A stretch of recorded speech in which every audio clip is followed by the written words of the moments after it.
My name is Lieutenant R. Wilkins, Willkens. So we have one victim at the hospital, 18-year-old female. She's been stabbed in the temple. We have a suspect who's in custody who is cooperating with us. She's in her early 20s, and she actually lives at the apartment complex where all this occurred. This is a stabbing call, assault, aggravated assault at 1700 Sea Spray. Happened just before 1 a.m. the incident occurred. I just lost my mama, I lost my baby daddy, and I lost my child. I'm not the one. And for them hoes that was there, they know what happened.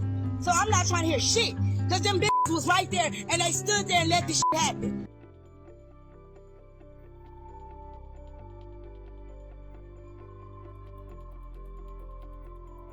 Grab your tea, because this one's got 4 different versions of the truth, and not one of them lines up. One pool party. One boy nobody can even agree existed. By 1 o'clock that morning, an 18-year-old girl was gone. Stabbed in the temple by someone she'd been floating next to in a pool 12 hours earlier. Nothing ends a girl's day like a homicide charge. Here's where it gets messy. The ex says self-defense. Said it so loud he tried to raise $250,000 for her bond and got his own fundraiser taken down. Twice. Not by trolls. By GoFundMe's own rules. Even the internet said absolutely not. One version online says it wasn't defense at all. Says she waited for that girl to turn around. Another version says there was no pool party that day to begin with. Says the real reason India walked into that apartment wasn't a fight. It was to get her things and leave for good. And then there's her own mother, planning a funeral instead of arguing online, saying this was never about a boy at all. Says her daughter was betrayed by people she called her friends. 4 accounts. One night. And every single person telling it has a reason to tell it their way. Let's start at the beginning. Because before this was a police report, it was content. If you'd scrolled past Jada Michelle Randall's TikTok 2 years ago, you'd have seen exactly what she wanted you to see. The Romero family, her ex Guillermo, Lil G to the 6-figure follower crowd, and their 3 daughters, doing the kind of soft focus, caption everything with a butterfly emoji content that makes strangers type goals in the comments. 3, yeah!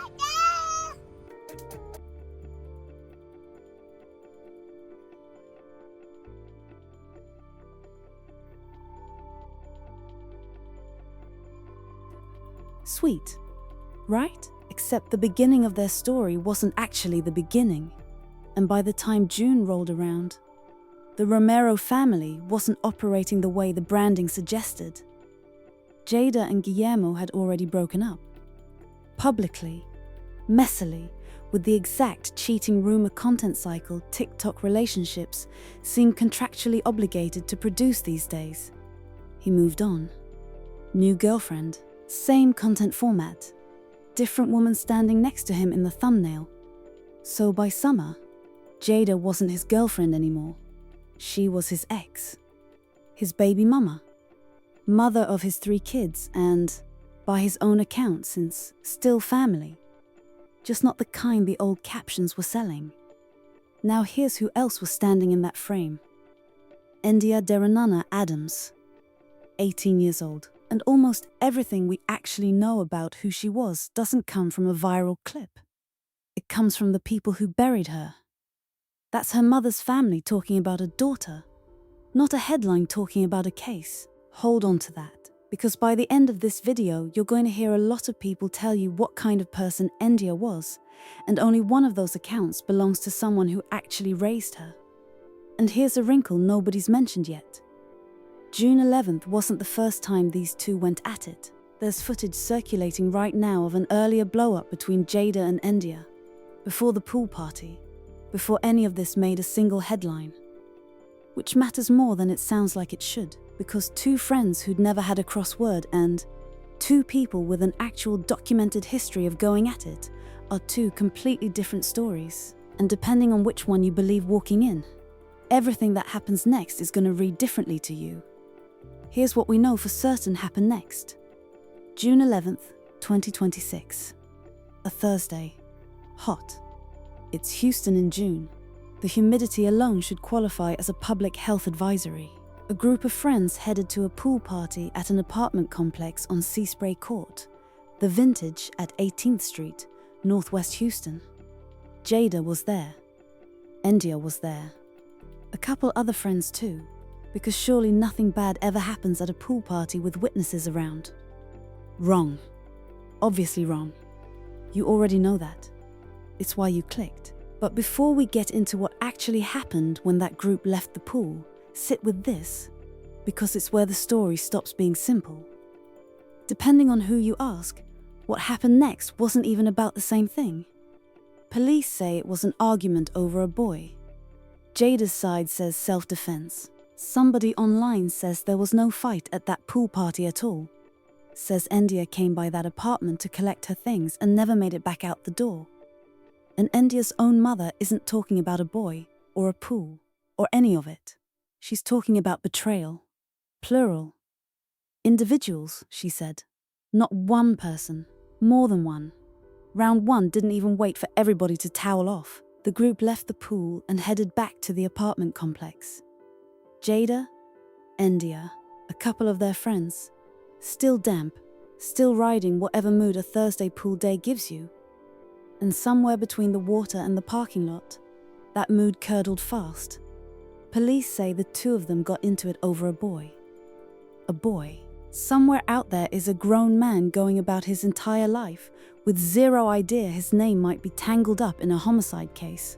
And statistically speaking, ma'am, he is probably not even that fine. Whatever got said, it didn't stay verbal for long. According to the Houston Police Department, the argument turned into a fistfight. Right there in the parking lot, in front of God, the neighbors, and whoever still had their phone in hand from the pool. So what we're being told by witnesses and other folks that live in that area is that our suspect lives by herself in an apartment there, downstairs apartment. Today, her and 3 friends, one of them including our victim, went to some type of pool party earlier to yesterday, or this afternoon, or last afternoon. They ended up coming back home, and the 2 individuals, our suspect and victim, got into an argument over a boy, is what we're being told. They started with a fist fight out in the parking lot. Once that fist fight was more or less over, our suspect went into her apartment, was inside there, and our victim decided to follow her back into the apartment, and the fight began again. And that inside the apartment is where we're being told that our victim was stabbed in the temple by the suspect during another fight that occurred inside the apartment. And this is the part where, in literally any other story, it ends. The fight breaks up. Somebody's got a busted lip. Everybody's embarrassed. And by Monday, it's a vague subtweet nobody bothers explaining. Jada walked off toward her own apartment. Fight over. Round 1. Decisioned. Nobody dead. But India didn't stay outside. She followed her in, and that's the exact hinge point where this story splits into 2 completely different movies. Because what you believe about why she followed her into that apartment depends entirely on which corner of the internet you trust more than your own common sense. Jada's side says India had every right to walk through that door. Says the 2 of them had actually been living together. So this wasn't some stranger busting in mid-argument. It was somebody walking into her own space. The opposing camp says none of that tracks.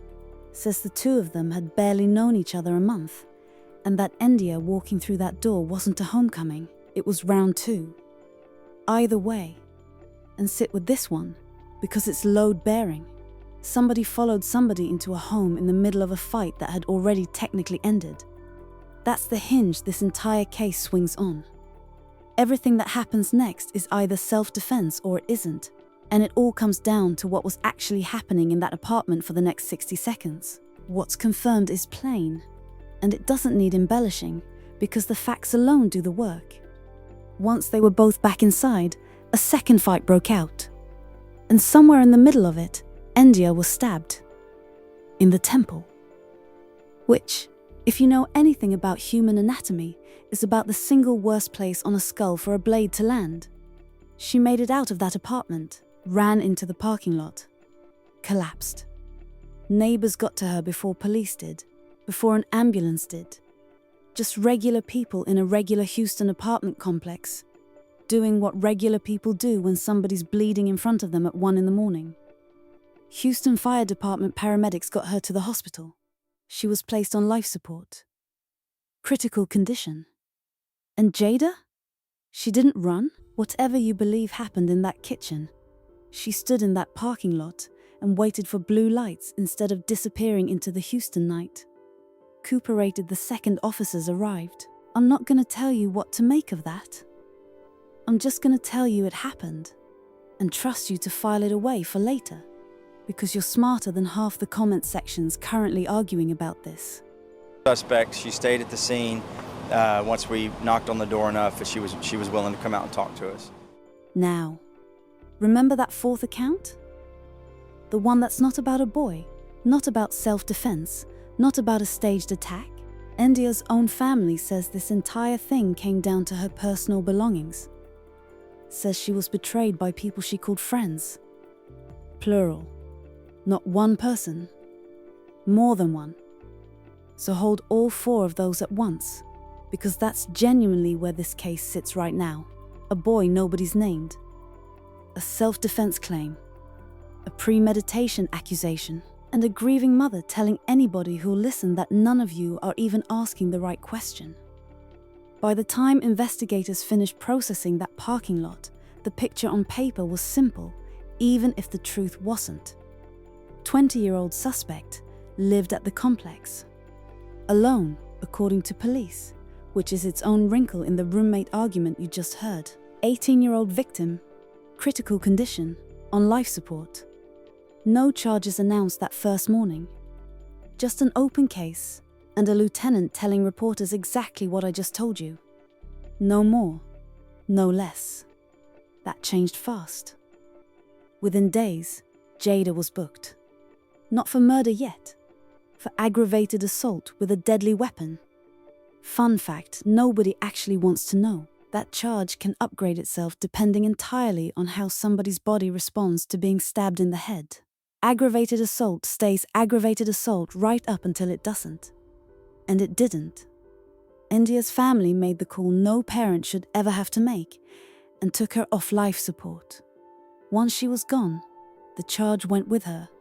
Upgraded to murder, $250,000 bond, Harris County.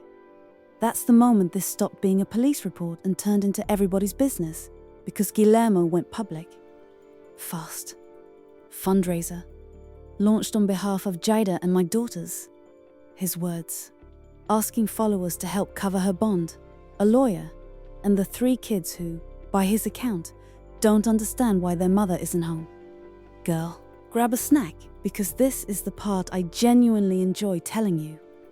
That fundraiser got pulled. Not by trolls, not by cancel culture, by GoFundMe itself. Their own terms of service flatly prohibit raising money for the legal defense of anyone formally charged with a violent crime. So he tried again, pulled again, multiple attempts, all told, each one getting yanked by the platform's own rulebook before it got anywhere near the $250,000 ask. Even the app said absolutely not, sir. Meanwhile, completely separately, because grief doesn't wait around for GoFundMe's terms of service to sort itself out, India's own family started their own fundraiser. Not for bond, for a funeral, because apparently nobody in this story budgeted for a casket, only for bail. Sit with that contrast for a second. As of right now, this case is still open. No trial date, no verdict. Jada Michelle Randall is presumed innocent. Same as anyone else sitting in a Harris County cell waiting for the system to catch up to whatever actually happened in that kitchen. Whatever you've privately decided about self-defense versus premeditation, a courtroom hasn't ruled on a single bit of it. And neither have we. What has happened in the meantime is the internet doing what the internet does best, appointing itself judge, jury, and comment section prosecutor. Screen recordings getting passed around like courtroom exhibits. Old TikToks getting mined for clues by people who couldn't find their own car keys. Somebody's cousin's ex-roommate showing up with information. True crime commentary channels, mine included, let's be honest with each other, building entire narrative arcs out of a case that hasn't even gone to trial yet. And then there's the moment that actually stopped people mid-scroll. Endia's mother, Liv, not on her own page, but pulled onto a TikTok creator stream, saying her piece straight to camera.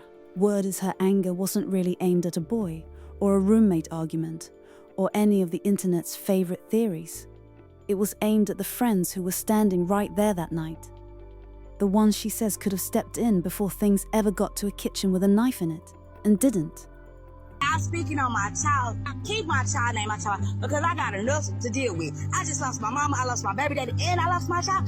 I'm not the one. And for them hoes that was there, they know what happened. So I'm not trying to hear shit.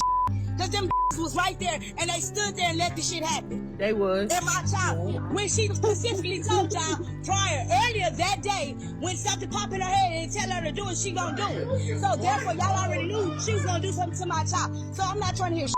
You hoes talking about, I don't give a fuck who it is. Fuck Jada, fuck everybody. Fuck at you, this bitch. point, because what? Fuck Jada is Jada gonna get everything. Oh my mama, she gonna get it. And I said that. Bitch, run up. I want you. Run up. Bitch. I'm with all the